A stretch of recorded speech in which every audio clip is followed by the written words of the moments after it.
अपने वजूद पर मंडराते संकट को देखते हुए गठबंधन के राजनीतिक दल सपा, बसपा, लोकदल जितने हैं, इन सब में बौखलाहट आना स्वाभाविक है।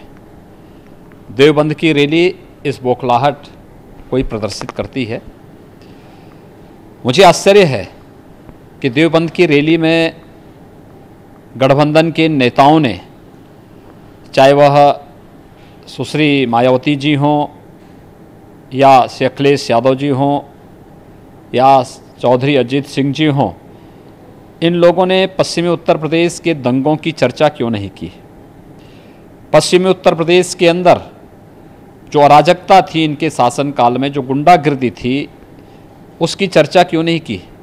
पश्चिमी उत्तर प्रदेश का किसान जो तबाह हो रहा था, उन्हें डाक जोन के नाम पर विद्युत के कनेक्शन नहीं मिल पा रहे थे, इसकी चर्चा क्यों नहीं की? गन्ना किसानों के जो गन्ना मूल्य का भुगतान इनके समय में नहीं हो पा रहे थे, इसकी चर्चा या प्रोक्योरमेंट की पॉलिसी की चर्चा आखिर इन्होंने क्यों नहीं की? ये सारी चीज़ें इस बात को साबित करती हैं कि वास्तविक मुद्दों पे इनका ध्यान नहीं। हमारी सरकार के समय 2 वर्ष में केंद्र की मोदी जी के नेतृत्व की सरकार ने उत्तर प्रदेश के साथ मिलकर के उत्तर प्रदेश में 23,82,000 गरीबों को एक आवास दिया। अगर समाजवादी पार्टी की सरकार के 2 वर्ष के कार्यकाल को आप देखेंगे तो उस 2 वर्ष के कार्यकाल में जब केंद्र की मोदी जी के नेतृत्व की सरकार सहयोग करना चाहती थी तो समाजवादी पार्टी की सरकार में केवल 83,000 आवासीय सैंक्शन हुए थे।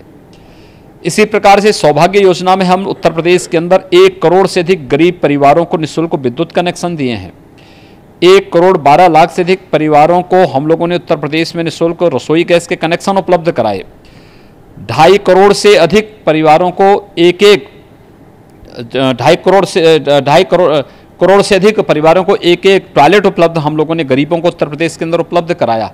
और यही नहीं, उत्तर प्रदेश में मात्र 2 वर्ष में पिछले 6 वर्ष 7 वर्ष से जो पड़ा हुआ था, लंबित था, उसको भी भुगतान हमारी सरकार ने कराया था।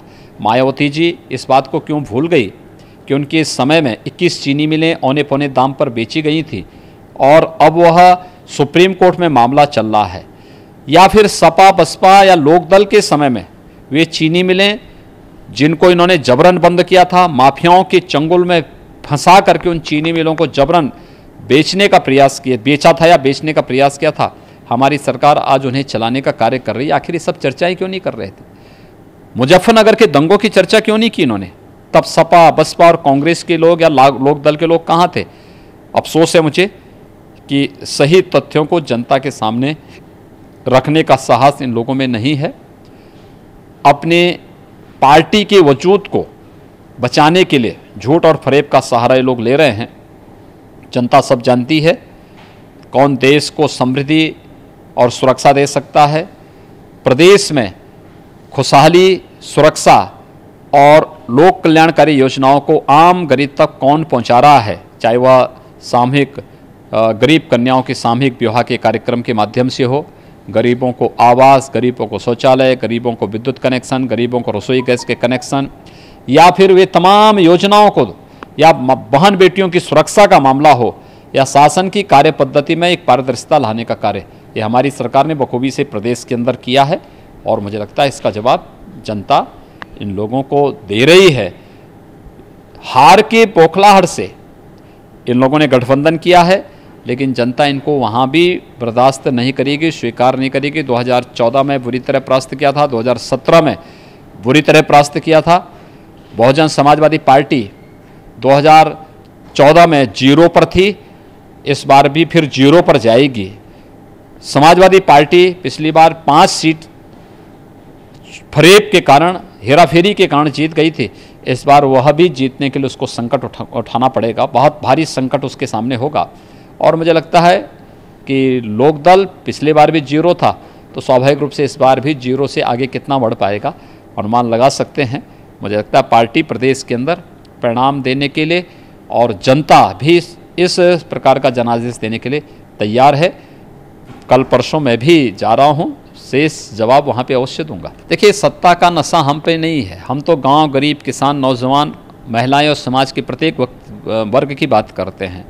हमारा नारा तो सबका साथ और सबके विकास का है, लेकिन सपा और बसपा ने अपने कार्यकाल में क्या किया था, कैसे दंगे करवाए थे, कैसे बहन बेटियों की इज्जत को सुरक्षित किया था, कैसे किसानों के साथ भेदभाव किया था, कैसे अराजकता फैलाई थी, ये किसी से छुपा हुआ नहीं है। जनता इसका जवाब देगी। देखिए, पूरा देश, उत्तर दक्षिण पूरब पश्चिम, महिला हो पुरुष हो जवान हो वृद्ध हो, हर एक व्यक्ति मोदी मोदी मोदी चिल्ला रहा है। तो मोदी जी का कोई विकल्प देश में नहीं। जो 38 और 37 सीटों पर चुनाव लड़ रहे हैं, वे प्रधानमंत्री पद का सपना देख रहे हैं। इससे बड़ी हास्यास्पद स्थिति क्या हो सकती है। प्रधानमंत्री बनने के लिए किसी भी दल के पास या गठबंधन के पास 272 सीटें आवश्यक हैं। इस गठबंधन के पास एक के पास 38 सीट है, एक के पास 37 सीट है। यह तय है। बहुजन समाजवादी पार्टी ने अपनी सभी टिकटों को जिस तरीके से वितरित किया है, उसमें 0 ही रिजल्ट आने वाला है। समाजवादी पार्टी अपने आंतरिक संघर्षों और आपसी उलझनों के कारण भी 0 की ओर बढ़ रही है। लोक दल का पहले से कोई वजूद नहीं है, उसके बाद भी अगर ये प्रधानमंत्री पद का सपना देख रहे हैं, इससे बड़ा हास्यास्पद स्थिति दूसरी नहीं हो सकती। हाँ, तो यही तो स्थिति है कि मायावती जी से पूछा जाना चाहिए कि इन्होंने अपने शासनकाल में 3 बार उन्हें मुख्यमंत्री बनने का अवसर प्राप्त हुआ था, कितने लोगों को रोजगार दिया था। एक, और जिस सहारनपुर में आज वे गए थे, मुझे आश्चर्य है कि कांसी राम जी के नाम पर बना हुआ मेडिकल कॉलेज अखिलेश यादव ने नाम बदल दिया था। तब भी मायावती जी कांसी राम के नाम पे शासन करके और वहाँ पर इस प्रकार की घोषणाएं करती हैं, तो इससे बड़ी हंसी मुझे लगता है दलित समाज को स्वयं सोचना चाहिए मायावती जी की बहुजन समाजवादी पार्टी के बारे में, कि सत्ता के लिए लोग किस हद तक जा सकते हैं कि जिस महापुरुष ने बहुजन समाजवादी पार्टी का गठन किया था, आज उसको भी मायावती जी भूल गई हैं। और अखिलेश यादव भी किस बेशर्मी के साथ उस मंच पर थे जिस सहारनपुर में उन्होंने कांसी राम जी के नाम पर मेडिकल कॉलेज का नाम बदला था। उस मेडिकल कॉलेज के ही उस जनपद में वे आज जाकर के कैसे वहाँ पर बुआ के साथ बैठ करके आगामी रणनीति बना रहे हैं। देश देख रहा है इन सब चीज़ों को। गरीबों की वास्तव में पीड़ा इनको होती, प्रदेश के संसाधनों को लूट खसोट से इन्होंने मुक्त किया होता तो इस प्रकार के अनर्गल बयान नहीं देते। एक, मैं इस बात को इसलिए कहता हूँ, 6,000 रुपये लघु और सीमांत किसान को बिना भेदभाव के मोदी जी के नेतृत्व की भारतीय जनता पार्टी की सरकार ने प्रधानमंत्री किसान सम्मान निधि के माध्यम से दिया है। ये 6,000 रुपये एक गरीब किसान के लिए खाद, बीज और दवा के लिए बहुत बड़ी राशि है। मुझे लगता है उसके संबल के लिए, और प्रतिवर्ष ये पैसा जाना है, हर चौथे महीने में, यानी वर्ष में 3 बार ये पैसा जाना है। 3 किस्त में 6,000 रुपये एक किसान को वर्ष में मिलने हैं। एक किसान के लिए एक पूंजी है। जिन लोगों ने लूट खसोट करके प्रदेश के संसाधनों में लूटा है, उन लोगों के लिए पूंजी कोई मायने नहीं रखती। भारतीय जनता पार्टी ने तो गरीब को मकान दिया बिना भेदभाव के, विद्युत कनेक्शन दिए बिना भेदभाव के, 5 लाख रुपए की स्वास्थ्य बीमा आयुष्मान भारत के अंदर प्रत्येक गरीब को दी है, बिना भेदभाव की दी है। मैं कहता हूं अखिलेश जी को और मायावती जी को भी या कांग्रेस को भी कि इन सब के 65-66 वर्षों के कार्यकाल को अगर आप देखेंगे तो मोदी जी का यह 5 वर्ष का कार्यकाल इन सब पर भारी पड़ेगा। और हम तो 55 वर्ष बनाम 55 महीनों की तुलना की चुनौती दे रहे हैं। क्यों नहीं चुनौती करते हैं लोग मंचों पर, क्यों नहीं इस पे बहस करते हैं मंचों पर? इनकी हिम्मत नहीं है। ये लोग हार से बौखलाए हुए हैं और इसलिए ईवीएम पर दोष मढ़ने का प्रयास कर रहे हैं। देखिए, भारतीय जनता पार्टी कल मैं असम और उड़ीसा में था, आज तेलंगाना और आंध्र प्रदेश में मैं हूं।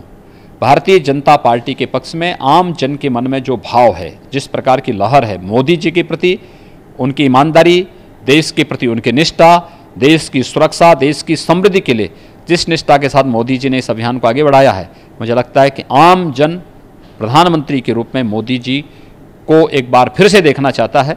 और मैं इसके लिए सचमुच आम जन का अभिनंदन करता हूं, स्वागत करता हूं।